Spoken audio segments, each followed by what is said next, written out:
Wesley Snipes é um ator único porque de alguma forma conseguiu alcançar o sucesso absoluto, mesmo tendo potencial para ofuscar outras lendas do cinema de ação dos anos 90, como quando ganhou um prêmio no Festival de Veneza ou foi escolhido em detrimento do próprio Denzel Washington. Então, o que tornou Wesley tão especial? Quais jogadas geniais o catapultaram ao topo e quais escolhas desastrosas destruíram sua carreira? E afinal, o que aconteceu com a franquia Blade? Isso é história de Hollywood. Vamos lá. Wesley Snipes é um ator da categoria de dançarino de combate. Ele nunca se destacou como um talentoso mestre de balé ou um guru de Aikido, mas tinha várias faixas pretas e uma formação completa em artes cênicas. Wesley gostava de dançar, mas logo percebeu que não se ganhava dinheiro suficiente para o nível da Broadway dessa forma. Então ele se dedicou à atuação. Snipes percebeu que a Broadway também não oferecia o dinheiro que ele desejava. E no início dos anos 80, começou a investir na televisão.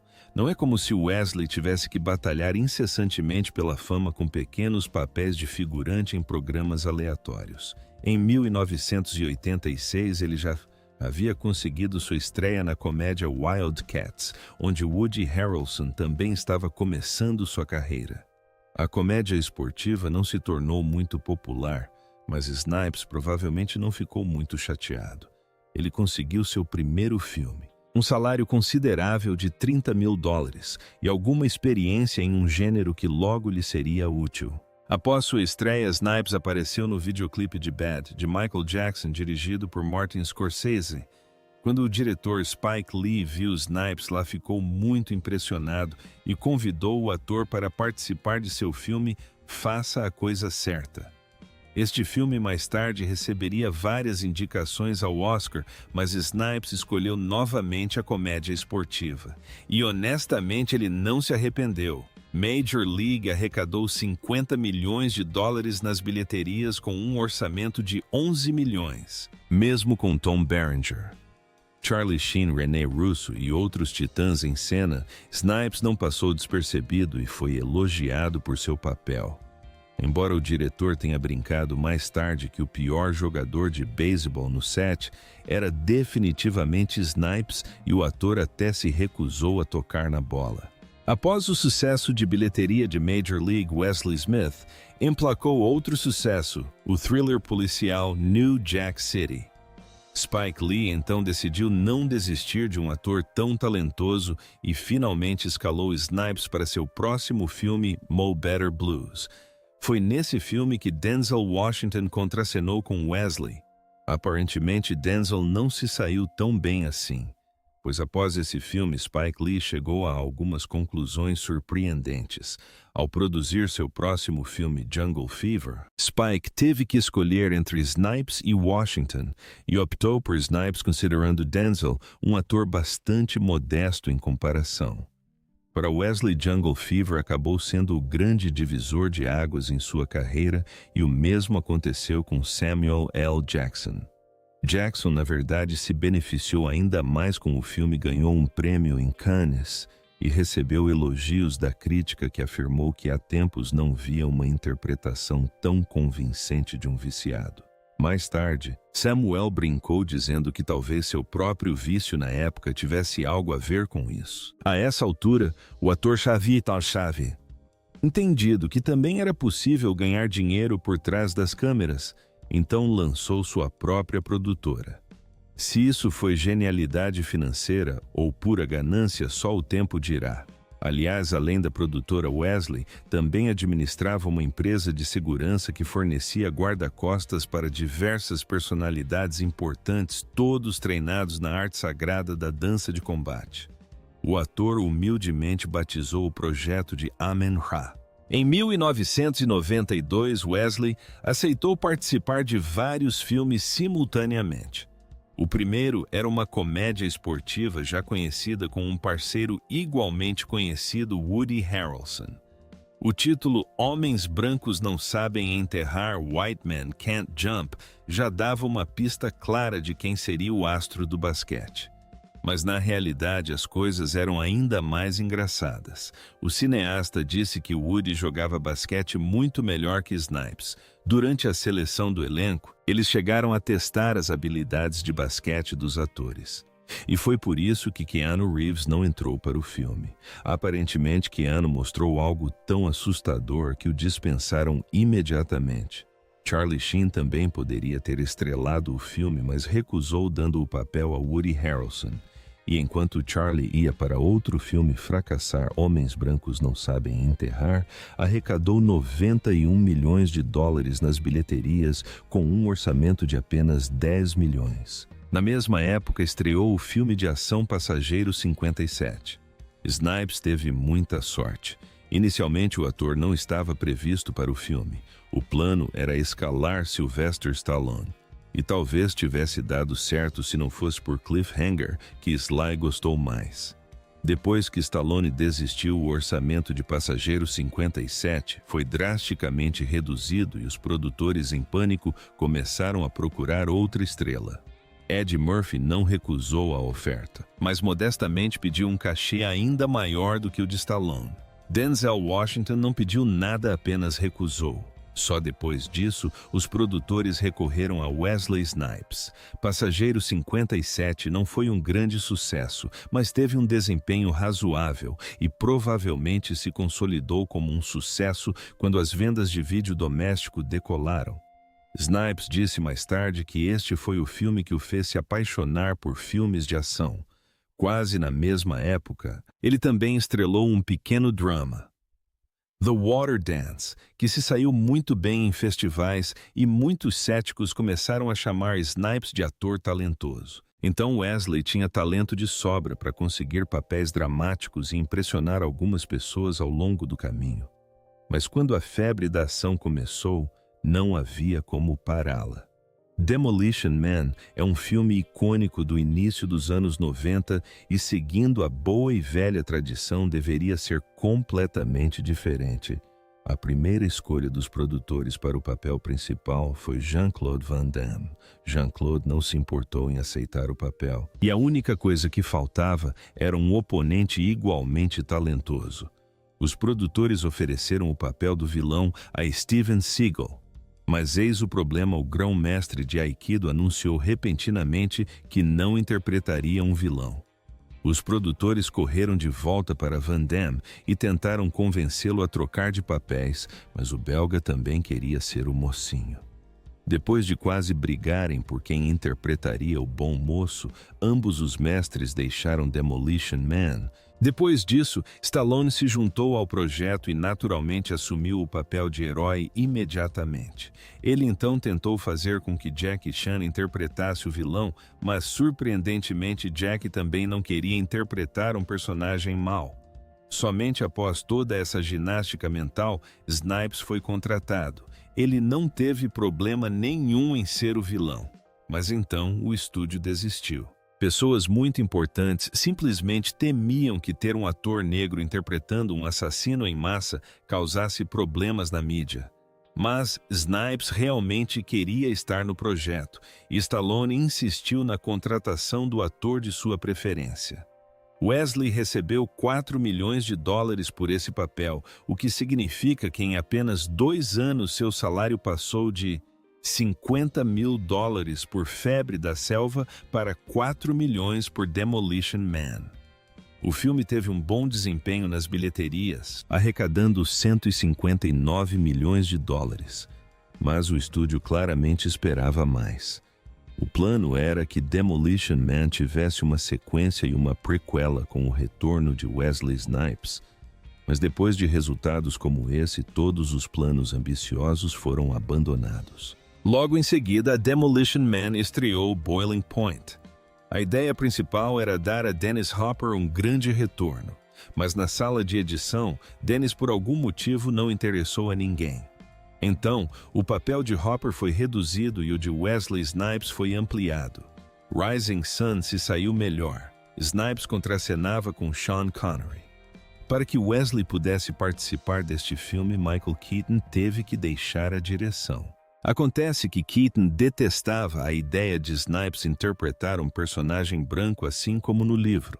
Embora Rising Sun não tenha sido um sucesso estrondoso de bilheteria, também não foi um fracasso. E todos esses papéis definitivamente ajudaram a carreira de Snipes, porque para seu próximo projeto, Drop Zone, ele já estava recebendo 7 milhões. Ao mesmo tempo, o ator recusou a sequência de seu primeiro sucesso de bilheteria, Major League, já que estavam oferecendo menos dinheiro. Ao escolher o protagonista de Drop Zone, ninguém pensou em Snipes a princípio. A principal escolha do estúdio era Steven Seagal. Mas mesmo naquela época, o ator exigia 12 milhões de dólares. Quando pediram ao grão-mestre para aceitar um pouco menos, ele aceitou participar da sequência de Under Siege, onde deram a Steven 15 milhões. Foi então que Wesley entrou para o papel recém-vago. Devido às más exibições de teste, Drop Zone teve que ser refilmado, o que significou que o lançamento foi adiado e Terminal Velocity com Charlie Sheen chegou aos cinemas primeiro. Drop Zone foi atropelado pelo rolo compressor belga quando Time Cop com Jean-Claude Van Damme e posteriormente Street Fighter dominaram o mercado de ação. Money Train também consumiu uma quantia obscena de dinheiro. Os cineastas reconstruíram vagões reais do metrô de Nova York e construíram túneis do zero. Mas o filme arrecadou apenas 70 milhões de dólares com um orçamento de 68 milhões. Não foram apenas os filmes de ação que fracassaram para Snipes. O drama Sugar Hill foi direto para o fundo do poço e para Wong Fu, Obrigada por Tudo, Julie Newmar também. No final, Patrick Swayze e John Leguizamo receberam indicações ao Globo de Ouro por ele. Snipes não recebeu nenhuma. A situação ficou ainda mais triste com The Fan. Era um projeto com longos atrasos e um custo impressionante de 55 milhões de dólares. No papel parecia promissor, mas de alguma forma as coisas continuaram dando errado. Brad Pitt era considerado bonito demais para interpretar um homem assustador, e Al Pacino e Jack Nicholson fugiram para algum lugar. Wesley não percebeu o perigo, possivelmente distraído por um salário de 7 milhões de dólares. Tony Scott entrou no projeto assim que Robert De Niro foi escalado. Na metade das filmagens, Scott começou a tratar o filme como uma cobaia experimentando com o estilo visual. No final, os fãs de beisebol o consideraram um grande lixo e o filme não conseguiu arrecadar 20 milhões de dólares nas bilheterias. Em Assassinato na Casa Branca, Murder at Mill e 600, Wesley recebeu a promessa de um salário poupudo de 10 milhões de dólares. Era um thriller policial abandonado por Bruce Willis. O filme chegou aos cinemas apenas em 1997, quando o mercado estava saturado de thrillers de ação política e todos estavam afundando juntos. Assassinato na Casa Branca afundou junto com eles, arrecadando 40 milhões de dólares com o mesmo orçamento. Então, Wesley decidiu relembrar a todos do seu grande talento com Uma Noite Só, One Night Stand. Para esse filme, ele até aceitou um salário irrisório. Há quem diga que Wesley só conseguiu o papel porque ficava bem ao lado de Robert Downey Jr., que chegou para se encontrar com o diretor Mike Figgis, descalço com uma arma na bolsa 2 horas atrasado e sob efeito de drogas. Por Uma Noite Só, Wesley ganhou o prêmio de melhor ator no Festival de Cinema de Veneza em 1997. Wesley voltou aos filmes de ação presumindo que todos correriam para ver um ator talentoso. Ele participou de um spin-off de O Fugitivo U.S. Marshals. Downey Jr. também foi escalado para o filme e mais tarde o considerou o pior da história de Hollywood. Snipes então se concentrou em sua produtora lançando 3 projetos diferentes, mas a maioria fracassou.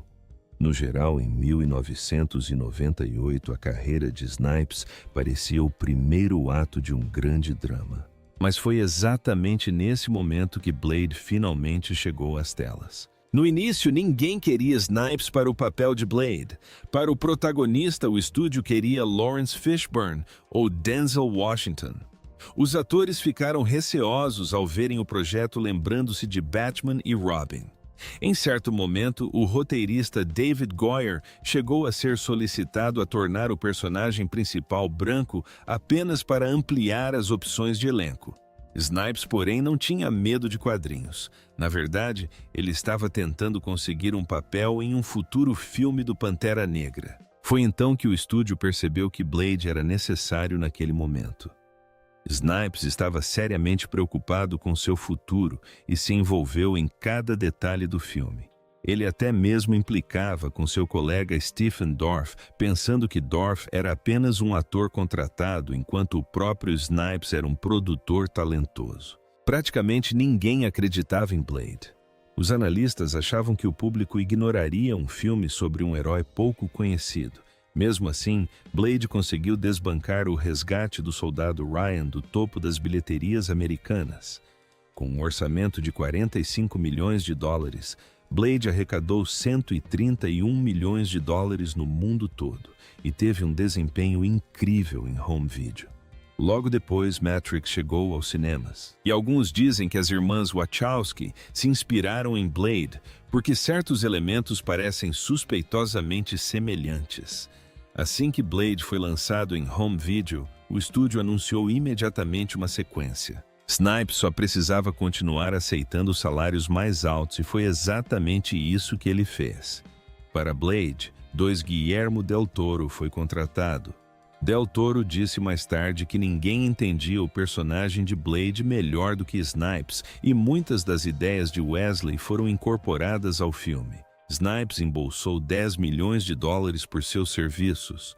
O filme arrecadou 155 milhões de dólares, tornando-se a parte mais bem-sucedida da trilogia. O roteirista dos 2 primeiros filmes, David Goyer, foi escolhido para dirigir Blade Trinity. O plano original era um mundo pós-apocalíptico sombrio, mas o estúdio queria mais arco-íris e pôneis cor-de-rosa. Snipes recebeu o novo roteiro com hostilidade. Ele disse que Goyer estava o afastando de sua própria franquia, mudando o foco para os personagens interpretados por Jessica Biel e Ryan Reynolds. Wesley chamou Ryan publicamente de idiota e acabou parando de aparecer no set, comunicando-se apenas por bilhetes assinados como Blade. Para o restante das cenas usaram um dublê. Depois disso, o ator chamou Goyer de racista e o diretor passou o resto das filmagens cercado por motoqueiros que contratou para proteção. Blade 3 teve dificuldades e o estúdio cancelou todo o projeto. Os direitos do personagem voltaram para a Marvel. Snipes foi direto ao tribunal alegando que o estúdio e Goyer estavam o expulsando e queria 5 milhões de dólares por essa falta de respeito. O caso foi resolvido fora dos tribunais. Os estúdios coletivamente esqueceram que Wesley Snipes existia. Ele havia conquistado a reputação de ator chato. Por salários maiores, ele continuava aceitando filmes como O Atirador, que nem sequer se qualificava como filme B. Logo, o ator se viu soterrado por processos judiciais, incluindo a famosa história sobre seus impostos não pagos. Snipes estava convencido de que os americanos não precisavam pagar impostos se identificassem como não residentes. O governo ignorou a identidade autodeclarada do ator. Wesley foi condenado a 3 anos de prisão e pagou 17 milhões de dólares americanos.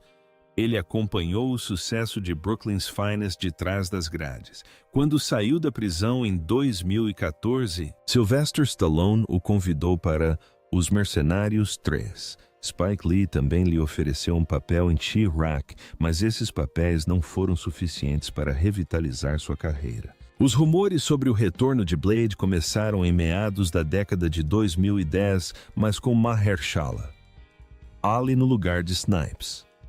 Wesley parabenizou ele e deixou o papel. Recentemente, porém, Snipes reapareceu como Blade em Deadpool e Wolverine. Ryan Reynolds convidou pessoalmente o ator e a expectativa gerada fez com que o sofrimento mútuo valesse a pena. Nos últimos anos, Snipes tem aparecido aqui e ali escrevendo livros e produzindo projetos menores. Pode-se discutir exatamente onde a carreira de Wesley descarrilou. Talvez no início dos anos 2000 ele pudesse ter se redimido sendo menos ganancioso e priorizando a qualidade em vez do salário. Mas como muitas estrelas antes dele, Snipes trilhou um caminho diferente seguindo os passos de outros lendários dançarinos de combate de sua época.